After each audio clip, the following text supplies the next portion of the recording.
Hello! I am here today to talk to you a little bit about how working with UX technical writers can maximize user success. So what are we going to talk about today? We're going to start off where I will introduce who I am and why I am here talking at a technical writers conference when I'm not a technical writer. We'll talk about how UX works and the process.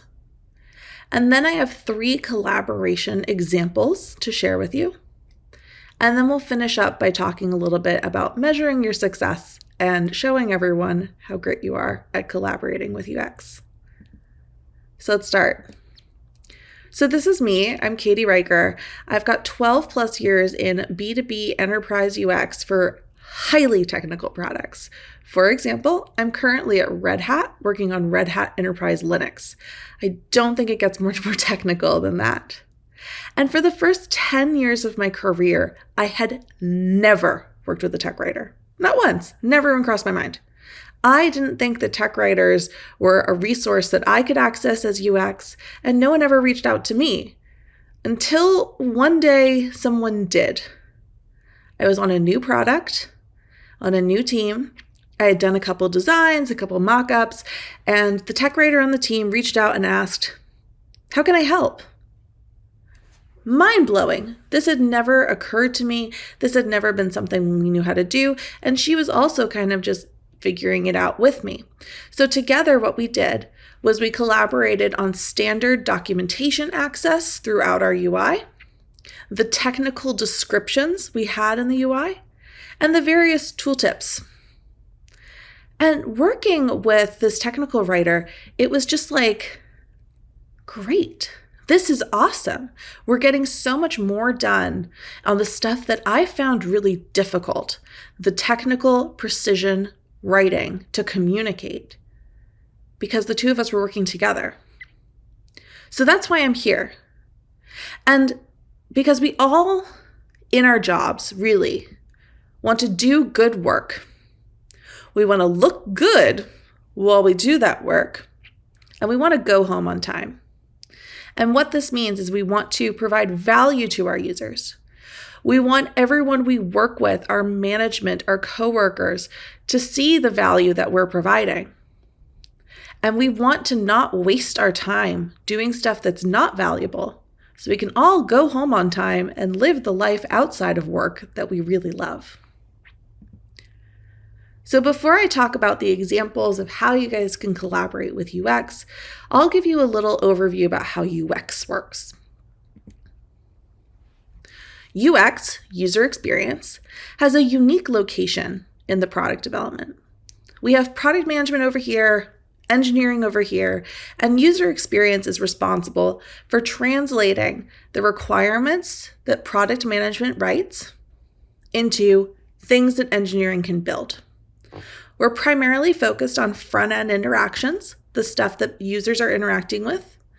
99% of UXers will work on GUIs, graphical user interfaces, but some will work on APIs or CLIs, command line interfaces. So where we are with this kind of stretch between both worlds, and someone whose job is to distill what we're being asked to do into something that we can do, we're in the perfect position for technical writing to be our best friend. We know a lot about what's happening. We tend to work across multiple teams, so we're not siloed in the same way that some engineers or some product managers might be. And we love to talk. But once again, before we get too much into that, I'm just going to talk about how the UX process works. The UX process is fairly well defined. There's a couple different charts you can find about it, but to take a really kind of broad look, this is how I like to think about it. We start out with discovery, definition, designing, validation, and most importantly, the validation leads us directly back into discovery. So what we're doing in discovery is we are figuring out what users need. We can get this from product management requirements, user interviews and research, knowledge that we have from validating previous items, and all sorts of places.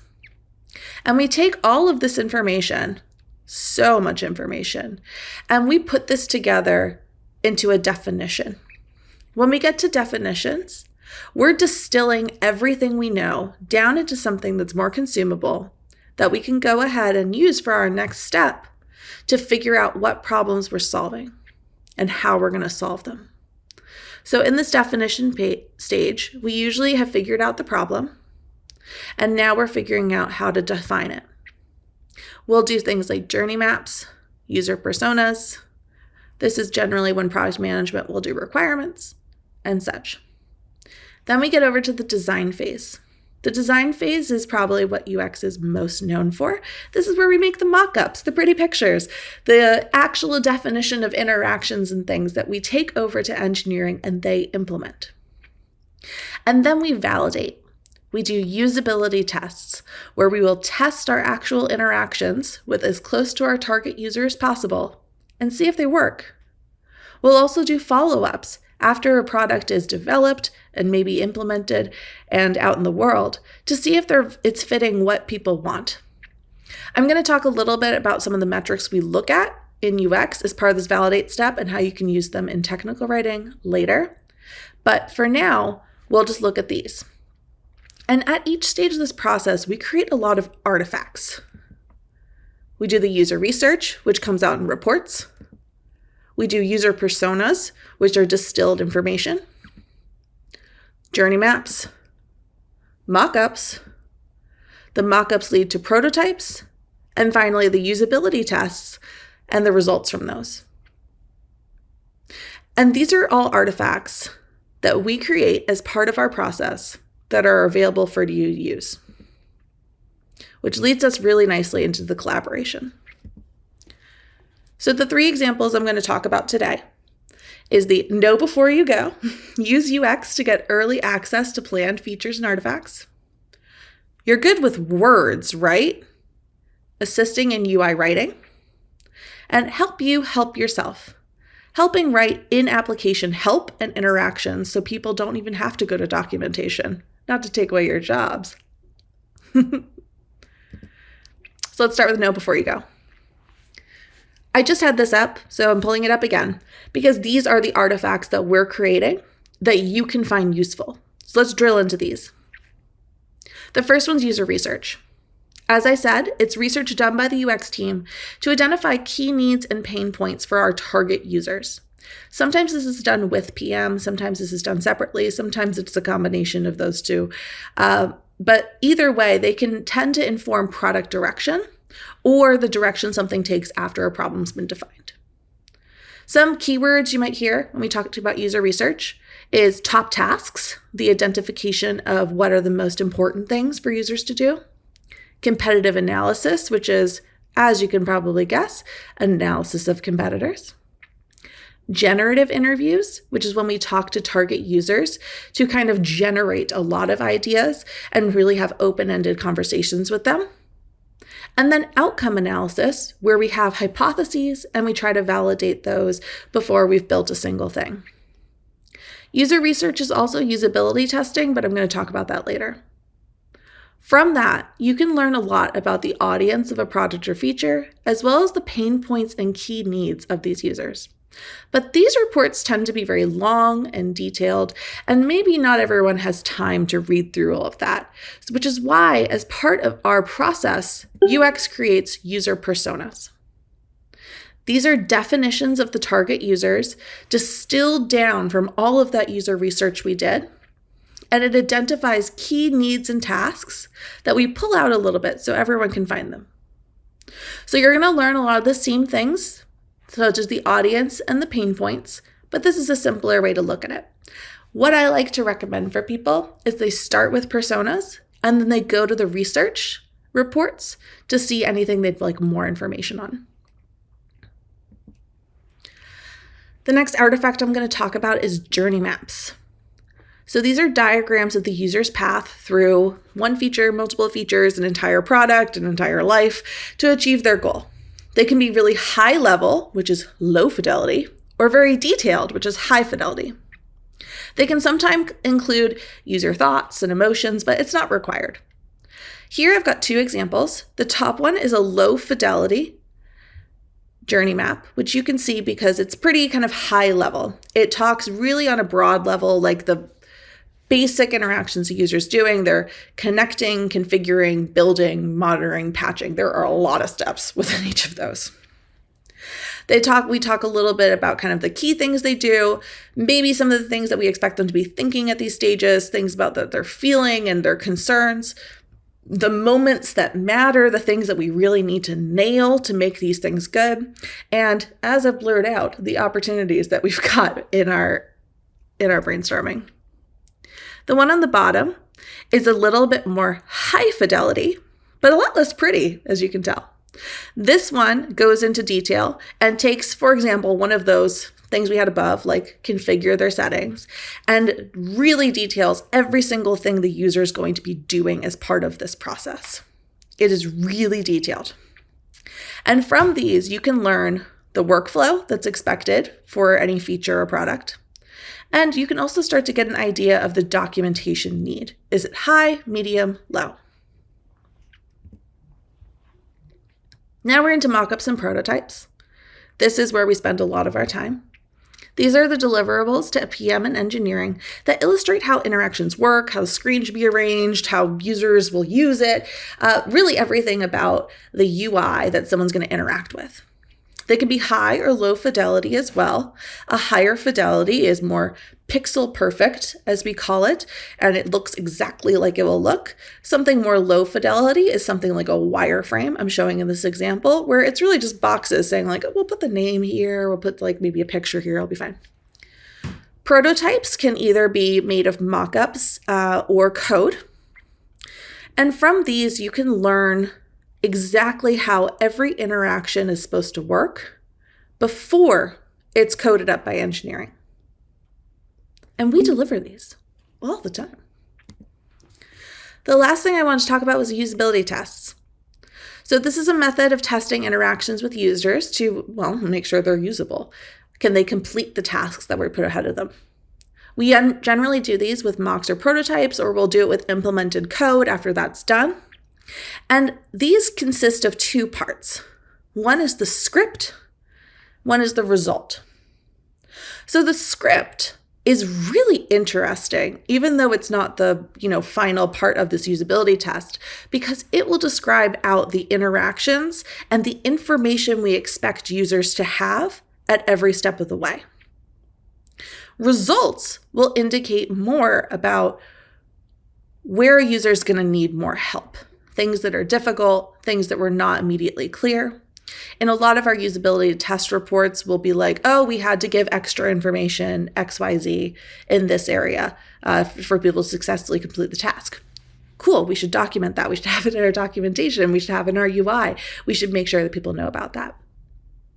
And these are artifacts that we just have lying around. We give them to PM, we give them to engineering, we give them to ourselves, we read them and as we kind of mentioned before, what no one wants to do is waste their time. So every UX person I know would be so happy to share these with you.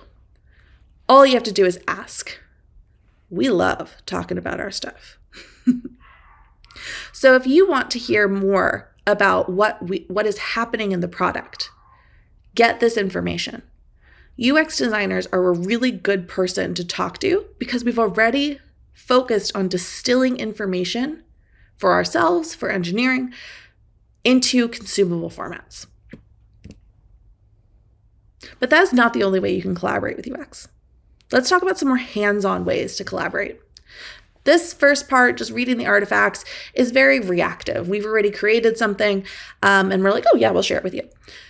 But my final two examples here are about how you can be involved in actually creating the product and being part of the development cycle. So the first one is assisting in UI writing. Got two little quotes to share, which I really liked. While reading is something users do all the time, understanding micro interactions or other interactive methods of communication imposes a greater cognitive load. Therefore, Users are far more receptive to feedback that they receive through the medium of text than via any other means of communication. People already know how to read. They don't always know how to do some interaction. The other one, concise, clear UX writing can center the focus of an entire interaction on a particular goal, making users more productive. UI writing is incredibly important to the user experience and user success. And if I'm going to stereotype here, UX people are picture people, not so much writing people. You guys are the writers, right? One thing that I've talked to a lot of tech writers about, and that they tend to already have done, is create glossaries. And glossary, either consumption or co-creation with UX, can be really good for defining out really what our words mean and how we use them in the UI. So here, this is an example where we were specifically trying to figure out the glossary of words between two products that were similar but not the same, with two completely different teams working on them, but with similar users. So the same person might be using both, which means we really need to be precise about what we mean in our UI. What we did here is we worked with technical writing and PM to go through everything we said in all of those UIs, define what it means, say where it shows up, and any time that we had a duplication or conflict, we would flag them and have a greater discussion about it. This was incredibly helpful, and our technical writers were instrumental to getting this done. It doesn't always have to be just between two products. Here's an example where we went a little bit larger. And this is a screenshot from a spreadsheet we have through all of UX, where whenever we're adding new terms, we work with technical writing to make sure that they're part of this overall big list to define kind of like what it means, why we're using it, what's the history of it, and if there's any issues with it. We'll often have words that are not quite right that we want to come back to, but we have to move along. So this one's really valuable because it allows us to be precise with our words. But one step even further is to get directly in the UI. So this is an example from a trial that we were doing, a free trial that you could sign up for that unfortunately took a ton of configuration to make it work properly. And when we're doing something like a free trial, where we're trying to get people to have a really nice experience so that they'll end up converting to a paid user later, we don't want them to be confused and lost and looking for the right things. So what we did here was we did a UI writing collaboration between tech writing and UX to figure out how to define out all of our kind of complicated technical items to make sure that users could find what they needed directly in the UI. How we set this up is the UX designer took screenshots of every place that there was text in the UI. We did a go through with tech writing and UX to be like, all right, this is how it all works. This is how it works. This is click, click, click, click, click. Let's look at our docs. We dumped all of this into a Google Doc with the location, the content before the review that the UX designer had drafted, and then a space for our technical writer to add the content after reviewing. We did this for every piece of content in the UI. It was wonderful doing this in a document instead of directly in the mockups, because it meant that everyone was using a tool that was a little bit more familiar to them and was also more suited to collaboration. Our tech writer who worked with us didn't have to learn to use anything new. She just came in, edited our text, gave us great ideas, and pieced out so we could copy and paste that back into the UI. And speaking of having really clear documentation in the UI to make sure that people don't get confused, if you want to go even further into the product development, you can start working with UX on in-application help. You might have heard of product-led growth. It's kind of the new hotness. But in case you haven't, I'm just going to explain a little bit of what it is here. So product-led growth is a business strategy that makes the product the center of the purchasing journey. So the expectation is that a user is going to see something in the product, be like, that's cool, try it out, discover it on their own, figure out how to use it, and convert into a paid customer without having to go out to a different marketing campaign, have sales reach out to them, or whatever. This is a tremendous opportunity for UX and technical writing because we want to keep people in the product and not leave. So we need to make sure they get all the information they need right there. This is an example of an integrated help that we did in one of my products. We had some new preview features that we really wanted people to convert to. And really, we had no one clicking on it. We had it live for a few months and had no one at all. So as we're discussing, all right, do we shut this down? Do we stop doing it? Or do we try something else? Me and the tech writer working on it, who happened to be that first tech writer who ever reached out to me, we worked on these things called quick starts. So what we had in our UI is a call to action, a CTA of, okay, you are interested in this stuff. Why don't we walk you through how to do it? And over in a panel within the UI, we would show step-by-step directions about exactly how to get started with this thing. Our conversion rate went through the roof because even though it was in documentation, these things weren't together. These things weren't working in the same direction. Instead of having docs over here and the UI over here, we allowed it to be discoverable.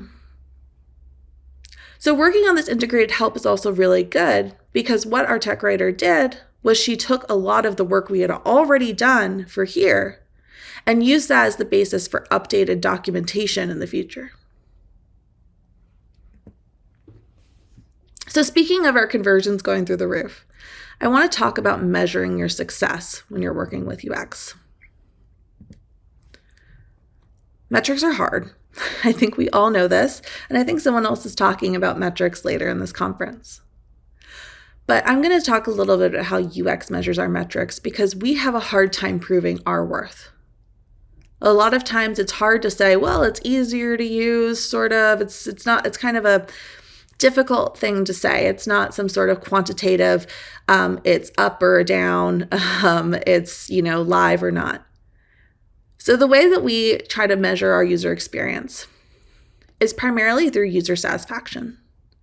So you might have heard of these words before: NPS, Net Promoter Score, SUS, System Usability Score, UX. These are kind of surveys that we send out that will come up with a numeric score for how satisfied someone is. We also have qualitative feedback, which is when we talk to users and ask them about their experiences and see if they're happy or not. We'll also look at interaction rates. We expect that more clicks and interactions mean that people are more satisfied and finding it easier to use. Of course, we have conversions and recurring use, as I mentioned before. I don't know any group that's not using these. So this is people who purchase or start using a feature and then, of course, return to use it again. If it is usable, more people will come to use it. And then we look at task completion and analyze funnels, both to see if we're working and for opportunities to fix things. I want to show an example of a funnel. So this is one user workflow that I currently am working with. And we took a look at what we had here. So each of these bars is a step that the user has to complete before moving to the next step. So you can see in the last 90 days, 50% of people went from step 1 to step 6. And there was a huge drop off, which you can see in the light purple, in step 2. We took a look at this and guessed that, okay, we have a problem here. And my team actually reached out to tech writing so we could possibly write some better instructions on this page. In order to do a low engineering lift, all they had to do was change some text. and hopefully be able to move this up. I don't have this screenshot in here, but it's moving the right direction. So we're continuing to see where we can improve the instructions even further. And this is a great place for you to see, like, did that number go up after we collaborated on something? There's some more intangible things that you could try to measure. I mentioned that we expect that when the writing's better, it'll be more usable, and that's primarily because of consistency.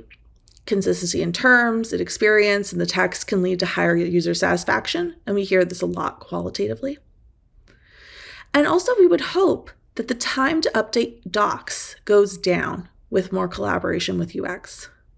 Earlier access to information, prototypes, etc., can lead to more efficient resourcing and faster turnaround time, especially if you're already involved in writing parts of the UI. So let's wrap this up. You can be part of product development as a partner with UX. We talked about how to look at the artifacts that we're creating in product development, get involved in writing, and get involved in writing help specifically. And the really key thing here that I heard was a major pain point for my tech writer friends is that everyone's going to tell you when things change because we need your help to change them. And that's really powerful place to be. Part of the product development, so you're not an afterthought. You're a key part of the experiences. And that helps us to achieve our kind of personal goals of doing our good work, to look really good if you reach out to talk to tech writing and come out with great stuff, and to go home on time because we're a lot more efficient with what we're doing.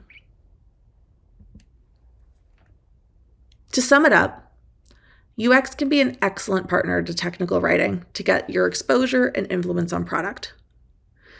Ask for artifacts. They exist to be used. Everyone is happy to share them. Use your expertise in writing to assist the user experience and become a trusted partner they'll be reached out to over and over again to make the product better. And measure your success in tandem with UX metrics. Thank you so much for listening to me. I'm so excited for our Q&A. Feel free to reach out to me anytime or find me on these various platforms. Thanks. So, first of all, we had a few people say that they have a really difficult time collaborating with product and design. You know, they kind of have to weasel their way into the process, and sometimes there's friction. Why do you think that it's not necessarily a default to have technical writing involved in the product process? So there's two reasons that I think this happens. The first one, and both of these are from talking to technical writers I talk to and also people on my team. So the first one is we're never quite sure who the right technical writer is to talk to. The way that the products are staffed, it seems to move around a lot. You generally have one person who you can talk to, a manager, but you have to then go through them to talk to the right person. So it's not always clear who you need to be talking to. The second one, and this is unfortunate, is that there's a perception that technical writing is slow. Sorry guys. Yeah, no, that's gonna keep going. We asked technical writing to do something, and because you guys are not integrated from the beginning, we're over here, right? And you guys are what is happening? So this space is perceived as slow when it's just catching up. So what I really think the best thing to do is to kind of inject yourself early as a resource. People are selfish. People like to just work on their own things. And if you're already not talking to them, then it's hard to do that. And if you're on a new product, introduce yourself. It's unfortunate that I feel like people don't reach out, but I'm hoping that over time you get used to working to your technical writer. My team is now all right, who's our tech writer for this? And we now are looking it up every time. No, that makes sense. I'm sitting here because I'm a lone technical writer. So I'm literally wow, multiple people you can talk to. That's nice. So I love that. And quick question. So you mentioned really early in your presentation about user personas and developing those, but someone pointed out in the chat, and it's a great point, that sometimes these, like, basically users who use the product sometimes vary, like, or the target demographic varies from readers who might read the documentation. Mhm. So how would you suggest that technical writers like manage, like, if you have personas to work with, how would you suggest like figuring out who of that is maybe a reader? Does that make sense? So I can only imagine that every persona will be a reader of something. You definitely have a little bit of a different, it's a slightly different person who reads docs. So if we're looking at our personas and looking at people who interact with documentation and even like help resources on our UI, it's a subsection. Like, for example, we recently were looking at the performance of an onboarding kind of experience, and a good like 50% of people just like dismiss it. They're like, I will figure it out. This other 50% are interested. And those are the people that I think are going to more likely be at least our UI documentation people. I don't know if our 50% who dismissed will probably end up in docs eventually. So if you're really trying to look at this, one thing that we're doing on my team right now is we're actually working with our docs team to do a usability study on our actual documentation experience and try to identify those personas a little bit more clearly. So that's something to pursue. But otherwise, I would look and see if you could figure out anything about that segment that doesn't just immediately dismiss items. No, that absolutely makes sense. And then kind of talking about workflows and things like that, we had a question about, does UX ever develop standards for UI work, and should writers collaborate or align on this? I'm not entirely clear how to answer that, because yes, we do develop standards for UI work.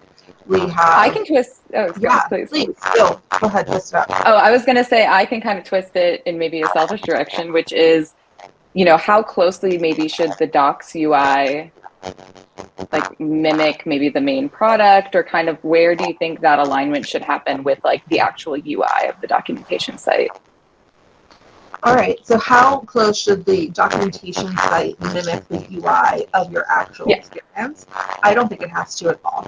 I think it should look like it comes from the same place, but they are completely different tasks. If you're looking for documentation, you're looking for search, you're looking for the closest things you need, you're looking for resources. That is completely irrelevant to whatever task you're trying to do in your UI. So I actually don't see any problem with those experiences being completely different, apart from some branding, just like unifiedness. That's great. And then, okay, last question of the session. Do you have any tips for technical writers that are in a small company that might not have a dedicated UX or design department? Do you mean people who don't have any UX design? I would guess yes. It happens a lot in smaller startups, at least in Berlin, for sure. Yeah, so I wish I had more experience with this. I am like totally in the like big B2B enterprise space where we have too many people. But what I would imagine is probably the best thing is to work on the kind of things that you guys are great at: terminology and clarity. Focusing on any writing you have within your UI that is generally written by engineers at that point. That probably needs a little touch. One thing about technical writing that I've always noticed is that it's very precise and can almost be a little bit detached. But in UI writing, we tend to want a little bit more human element. So perhaps one thing that we could do there is add a little human to what the engineers have written or whoever has written, while retaining the kind of precision. As professional writers, I think you guys are very much up to the task. Amazing. Well, thank you so much. And thank you to everyone for joining this session.